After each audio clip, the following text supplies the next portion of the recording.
Hello everyone, Ryan Hassan here, joined by Matt Nettleton today. Matt, how you doing? I'm good, thanks, mate. Good, good. Thank you everyone for joining us today. Today we're going to talk about the first step in trauma recovery. We did a live on Tuesday talking about really breaking some of the myths around trauma, and a lot of people, that the questions we were getting, well, what kind of steps do I take? Yes, there's the admitting that I maybe have some trauma that I need to deal with and heal from, and maybe I need to reach out for help, and maybe some therapies that I can reach out to. But really practically, like, what does trauma healing look like? And there's many steps to it. Like, we could do a Facebook Live for bloody 8 hours talking about all the steps. So we thought we'd discuss the first one today. So the first step to trauma healing or trauma recovery. And that step is something that we call resourcing, or finding a resource of safety. So we're going to explain what that is, why it's important, and how we can start to practically do that so that we can start to meet a lot of the sensations the traumatic imprints leave on us. If you're watching live, please shoot us a comment. Someone's already said good afternoon. Good afternoon to you. Just let us know where you're watching from. It's always, we love the interaction. If there's any questions along the way that you want some clarity on or need to know more about, then just post it in the comments. I can see them right here. G'day. Hi, Ryan and Matt. Okay, great. I'm going to bring these on my screen. We go. There we go. G'day. um, Great to see you all. As I said, ask any questions along the way. If something comes up that, yeah, you want more clarity on, I've got the comments right here. We're happy to answer them as we go. We love the interaction. We love all the questions. That's where a lot of the juice is. If you have a question, then normally that means other people have the same question and are going to benefit and find value from it. Hi, Ryan from, I can't even pronounce that, CA, California, I assume. Yeah, Can you pronounce that, Matt? res- Riscondido, maybe. Rescondito. Mm. Fantastic. Great to have people from all over the world joining us today. We really, really appreciate you all. The greatest gift one human being can give to another is the gift of their attention. So thank you so much for that. For anyone watching the replay later on, just put hashtag replay, put any questions that you have in the comments, and we will get back to them at some point. So let's jump into it. Resourcing. Matt and I run a practitioner training called Embodied Processing, and the foundation of that method is resourcing. So, Matt, do you want to tell us maybe why resourcing is important, or what it has to do with trauma in the first place? Yeah, so look, like when we experience a trauma, our nervous system goes into either hyper arousal or hypo arousal. So either a shutdown response or a fight or flight response. And so what happens is we essentially contract. We experience a stress response, and so the part of our brain called the amygdala, which governs fight, flight, freeze, fawn response, gets activated. So we spike up into a stress state, into I'm not safe, basically. So if we imagine like a lion running at us, our system will go into a fight or flight response because we either have to fight or flight. And the brain then sends a message to our organs saying, send the blood to the limbs because our life's threatened. And so trauma happens when we never actually come out of that stress response, not fully. And this happens on the level of the body. So we can understand intellectually and tell ourselves it's over, like I'm not there anymore, see it cognitively, but that doesn't mean our body has come out of that stress response. So our system keeps pumping cortisol for years and years and years and years and years, or goes into a complete shutdown. And I use this analogy a lot, but it's sort of like imagine a rat being chased by a cat.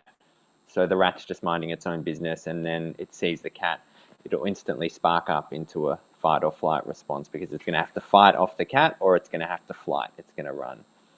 And so that's a survival response that all animals have. And then what happens is the cat, say, gets the rat in the mouth, in its mouth, and the rat will either go into a freeze or completely go limp, into a shutdown response, or playing possum, they call it, or playing dead. And these are other survival responses. So this is the fight or flight or the freeze and fawn response. And we do that in our everyday lives when it's related to our identity. So our lives aren't necessarily threatened, but our sense of self is, our self-image even, we will can go into a survival state to protect that self-image, because the body's so identified with this false sense of self, as I would call it. And so the threat to the identity is actually considered a threat to survival. And so what happens is we go into a stress response and the body never finds safety. So resourcing is actually developing a container of safety, or developing a way to start to bring safety into our bodies. And for someone who is highly traumatized, like what I was, we live in a really, really heightened state of, say, extreme PTSD. And to use the metaphor of Judith Richards, it's like being in she's created the Richards trauma process. It's like being in the car with the accelerator on full ball without moving 24/7. Really, really uncomfortable place Spinning to the be. wheels. Yeah, exactly. And it's just like continuously, everything is so hyper aroused that there is no ability to relax at all.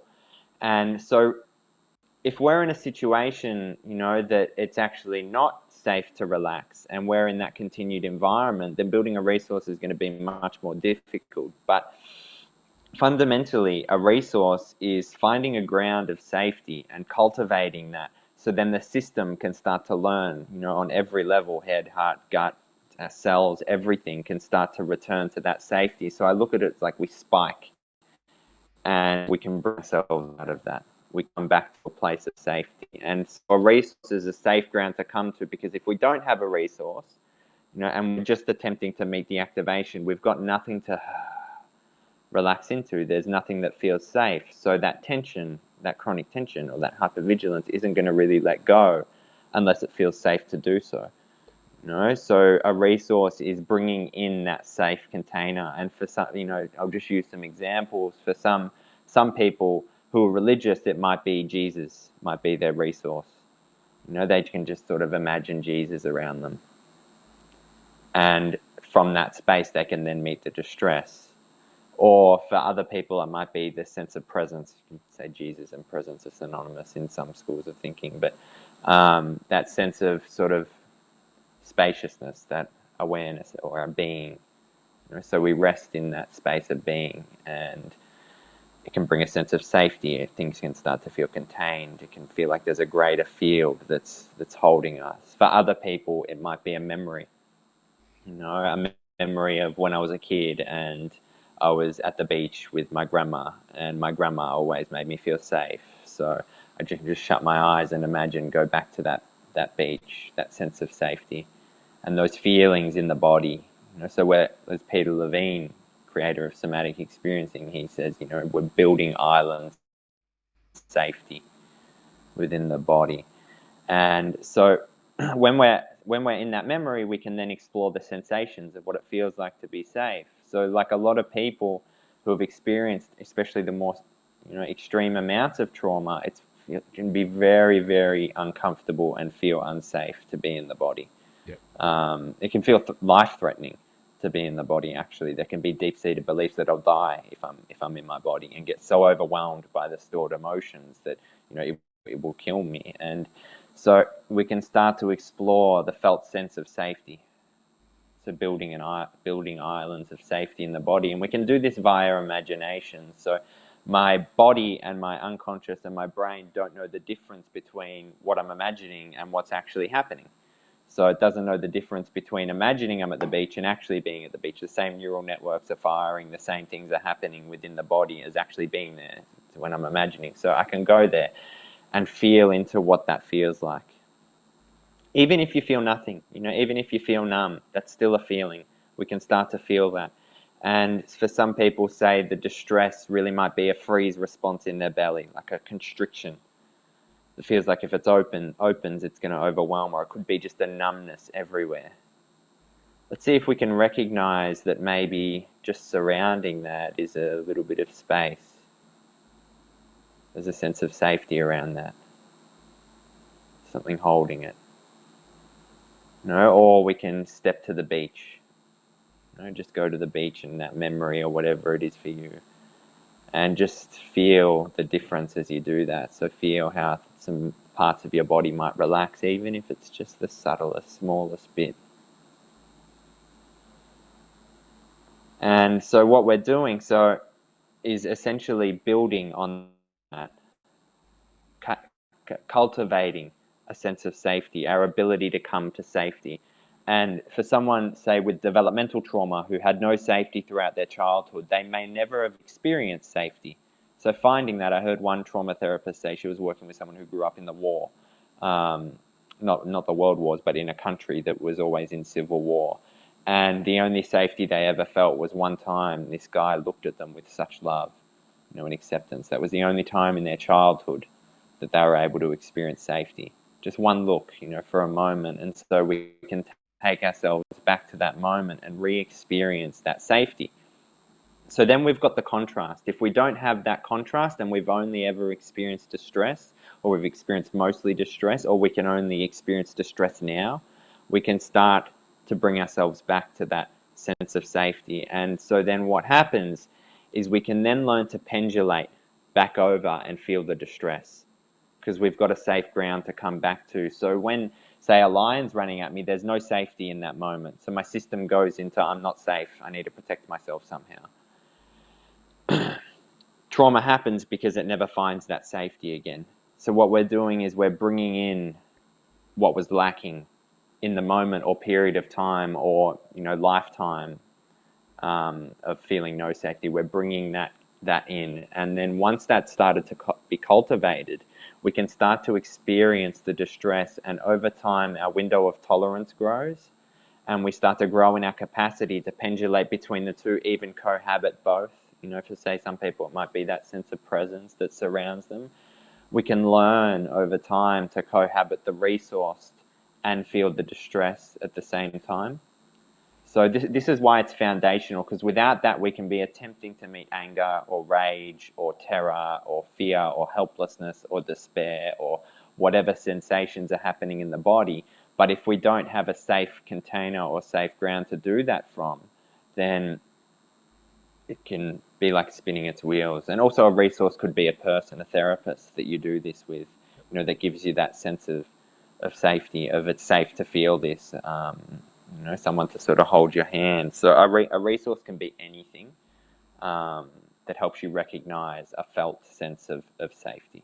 Yeah, yeah, really well explained, Matt. And someone just wrote, practicing this every day is so important, and it really, really is, because if you think about cultivating a resource, we call it, finding this safety, that safety, or sometimes people use the word support. It's a certain frequency, it's a certain vibration, a certain flavor, and it's one that when we have had a lot of trauma in our past, one that is very foreign to us now. We may not have, felt real sense of safety for decades. So in that essence, cultivating means starting to plant the seeds.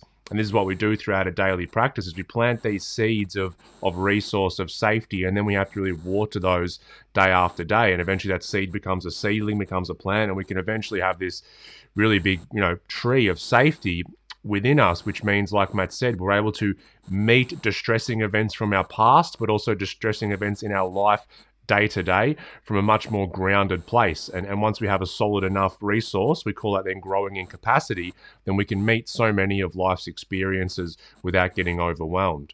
And if you think about resource, really a lack of resource in the moment when we were younger is what really fostered the trauma in the first place. If you joined us on Tuesday, you saw the four things that happen inside of us during a trauma, and it's a nervous system in overwhelm, fight, flight, freeze, or fawn.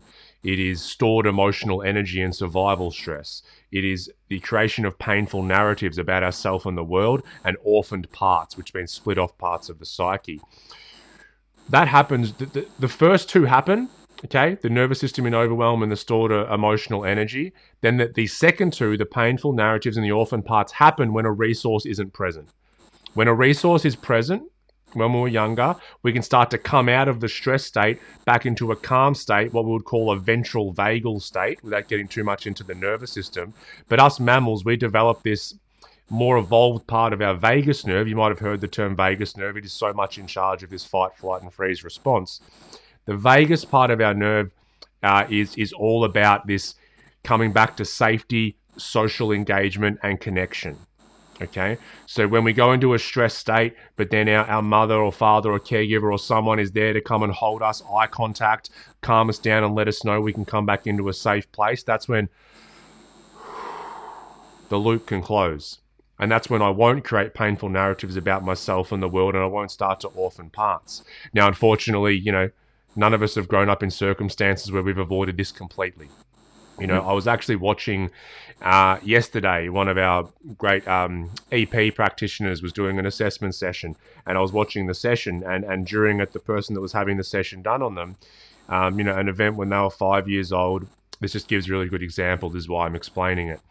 5 years old, the dad who wasn't well was trying to teach them something and they weren't getting it. So the dad just got so angry, was just screaming and yelling at them and wouldn't let them get up out of the chair. So they were frozen to the chair, getting yelled at by their father, and in this made to feel really stupid. And as she was going through this event and starting to work through it, one of the things she said was she's stuck in this chair with the dad screaming and she's looking around for mum. She goes, I'm trying to find mum, which means I was trying to find my resource. Yeah. Okay. Now, it's no one's fault. Mum might have been at the shops or, wasn't there or whatever it was. But that was in a moment. That was this intelligent nervous system trying to seek a resource of safety in the mother to bring them out of this stress state. Okay. Because that didn't happen, it then becomes a trauma. So the painful narratives that start to come up are I'm stupid. I'm not going to speak up. I don't want to speak in front of people because I'm going to get yelled at and made to feel silly. And also a narrative around I never have the answers to things, okay, which all come from these traumatic events that happen. And then also we orphan that part out. So whenever that person wants to speak up or speak in front of a group at work or whatever it is, that orphaned part becomes very, very active and tells, no, don't do that. Don't do that because Yeah. you're going to get screamed at by a massive man again. So that was just a beautiful example of a 5-year-old child knowing that it needed its resource. Where's mum? Where's mum? And yes, it is very important to start to practice this stuff every day, because the clients that myself and Matt worked with, and our own personal journey when we were in the midst of everything we were going through, is that feeling, that frequency of safety, yeah, may not have been felt for decades, and it is very foreign. And a lot of people that I work with, they tend to not early on not trust that feeling of safety. We've had so much trauma that all of a sudden we start to touch on a resource of safety, and they're like, oh, I don't trust that, because if I start to feel safe, then something's going to come around the corner and get me. But this is all about watering that tree and starting to foster that feeling. And over time, like I said, we can grow that tree inside us. And what Matt and I teach is there are different ways to do that. We're using different models, I suppose, to invoke those feelings that are dormant within us. And like Matt said, we can use a memory. It can be a place. For me, my grandparents had a holiday house down the peninsula when I was maybe ages 7 to 10. And that was a very, beautiful time for me. So going back there invokes that feeling of calm. It can be a figure. It can be someone's, like Matt said, someone's grandmother, an uncle that always made us feel safe. We can start to search for safety in the body. Maybe we do feel really grounded and safe in our feet. Our felt sense of who we are in the moment will change from time to time. We can use an imagined place if no memories, people, or places work. We can start to create a place up here that is imagined, or something we've seen from a TV show or a movie. Because as Matt said, our unconscious mind, our body doesn't know what's real and what's not. It's like when you've had a dream at night. You've had a dream and someone's chasing you, and you wake up and you're sweating, and you're like, I'm sweating. I haven't been anywhere. I've just been laying in bed, because the body thought you were being chased and gave that reaction of sweating because it believed it was real. That's in terms of a nightmare. We can use it for these feelings of safety as well. Yeah, and it's like, say throughout our childhood, we were continuously in those experiences where, say dad was unsafe, mum was unsafe because of their own trauma. Maybe I was left to cry a lot, all of that, and I never had that resource to help me come out of a stress state. So that's, would be like a more extreme level of developmental trauma. And the brain actually develops differently. So the amygdala becomes larger. We have more cortisol in our system. We basically, like, our brain adapts to living in a stress state. And if we look at, say in that example you gave, it was a beautiful example, of looking for mum. The moment I see mum, something relaxes. So I come out of stress. And some people have asked me, is resourcing sort of bypassing? And no, it's not, because we're not attempting to stay in that place. We're attempting to have that ground and then meet the contraction, come back and meet the contraction, and then come back to safety. So squeeze, release, squeeze, release, squeeze, release, or contract, expand, contract, expand. And when we're young, the part of our brain that governs stress actually develops via having our parents or our caregivers, or via having a resource and being able to, or being helped to come out of the stress response. So, like a baby crying in a stress state, being picked up by the mother. So say it's crying for 2-3 minutes, and it starts to get, shaking and crying and tears and screaming and everything. Then mum comes and picks it up. The nervous system of the baby says, I'm safe now. It might be pre-verbal even, a few weeks old, that happens. I'm safe now. Every time that happens, that happening thousands and thousands of times, that squeeze, that stress, because it's important we feel the stress also. Every time that, baby cries and it goes into a stress state, then comes out of that via co-regulation with the mother or the father or whoever's looking after it, the grandparent or foster parent or whatever, via an adult, comes out of that. That's how that part of the brain develops. So that's how we learn to regulate stress when we're young, via co-regulation. Squeeze, release, squeeze, release, squeeze, release. So what we're doing with the foundation of EP is mimicking that, but we're becoming our own resource. So rather than relying on mum who might not be there, or maybe we don't have anyone that we can fully trust, and it's always helpful to find someone, or a supportive community, or a program, or a therapist, or whatever, but some sort of resource that can mimic that squeeze, release, squeeze, release, squeeze, release. And over time, our window of tolerance grows, our capacity to meet the densities, the contracted state, grows, and then we can pendulate between the two, cohabit both of them. We can start to meet higher and higher levels of distress without tipping into overwhelm. And what we're doing is we're changing our neural pathways, we're changing the way our nervous system has adapted to being on the planet to be able to come out of stress. And it's only, this is where addictions and stuff step in, is I need a beer to come out of a stress response. So beer essentially becomes an unhealthy resource, Yeah. in a sense, or a behavior, or whatever it is. So what we're doing with this trauma work is we're repatterning ourselves. And it can show up even, in childhood where, say, I every time I experience anger, it gets shut down. Then anger becomes stored in my system, and every time anger arises later in life, I have a relationship to it that this isn't allowed. So then I keep it down. And so what will happen is I'll go into a freeze state. So developing a resource is being, so essentially anger feels really, really unsafe because it means love is withdrawn. And so I can repattern myself to go to my resource, then start to dip my toe in anger, because we don't want to push our clients or ourselves into the deep end of the pool, because they'll just get overwhelmed. It's like feeling like you're drowning, in these sensations and emotions. But what we can do is hop out of the pool, dip our toe in anger, and what happens is over time we repattern ourselves, and anger becomes safe to feel. And then over time I can begin to express anger and, use it for, like, channel it in healthy ways, like social change, or, like I might feel, like personally I feel really strongly So just about trauma to children. And, so when I talk about that, I can feel myself getting activated, and that's anger, coming up. But I do my best to channel it in a direction where it can bring about positive change in the world. And so, anger was so shut down for me. It was like if I experienced anger, I would instantly go into freeze or shut down. It just as a way to not feel it, not express it. Just, it was not allowed, because I had such a fear of conflict, because conflict was really threatening for me throughout my life. But now it's sort of like when I experience anger, I can relax with the anger and feel it, and then choose to channel it in a certain direction. And that took a lot of work. It took a lot of pendulation, that squeeze, release, squeeze, release, squeeze, release. And what happened is my system then repatterned itself to be able to experience anger. So without resourcing, without that foundation of being able to come to a sense of safety or experience safety, that would have never happened. My anger would have ended up being toxic. Yeah, we keep pushing it down, and that's why Yeah, people are so. I don't want to express my anger because it's so destructive and toxic. It's like it's only destructive and toxic when it's suppressed for so long, because then it yeah. has to come out in these negative ways. It's like the kettle's boiling and starting to overflow.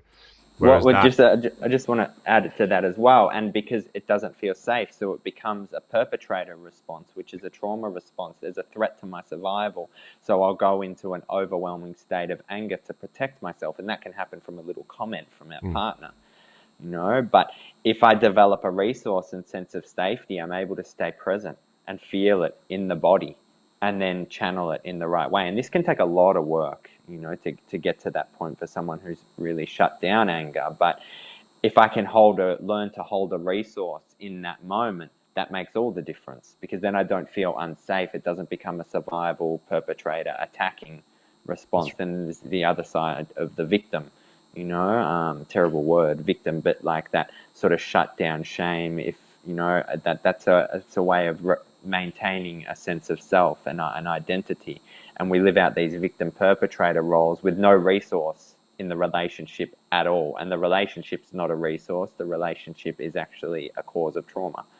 Um, so cultivating and bringing in a resource, I personally see it, and the way we see it in EP, it's essential and foundational.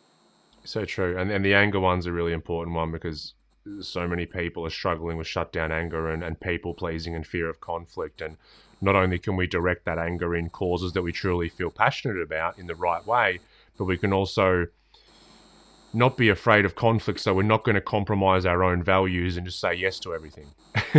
As Yeah, long as yeah, I'll just say yes, even though it's against my values and I'll resent myself for it, it'll ease the conflict. So I'll do it.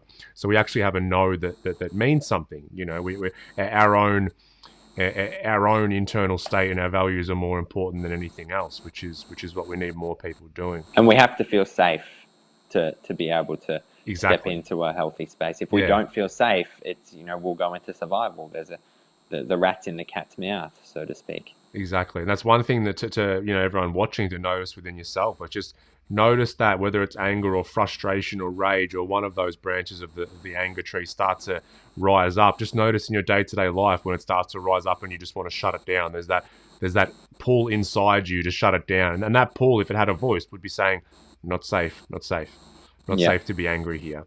Because it wasn't safe when you were younger, because oftentimes our parents, not their fault, they just didn't have the awareness, they didn't know how to handle our anger. So when we had tantrums, we were put in timeout and all these other horrible things, which is, the opposite to that social engagement. That ventral vagal is to just say, oh, I don't accept you when you're angry. Go buy yourself into another room without a resource. Um, yeah, One more thing that you said as well is this training of the nervous system, and Matt said this expansion and contraction, this stress and release. It's like going to the gym in a healthy way for our nervous system. We've just been unconsciously training it the wrong way because we didn't know any other way. So it's like we go into a stress response, there's no resource, so then I search externally for drugs, alcohol, sex, food, work, whatever it is. Some social media. Oh my god. anything to help that release. Anything to It's help that release, yeah. Let yeah, me let me come jump back to on the regulation. phone so I don't have to feel this to its full extent.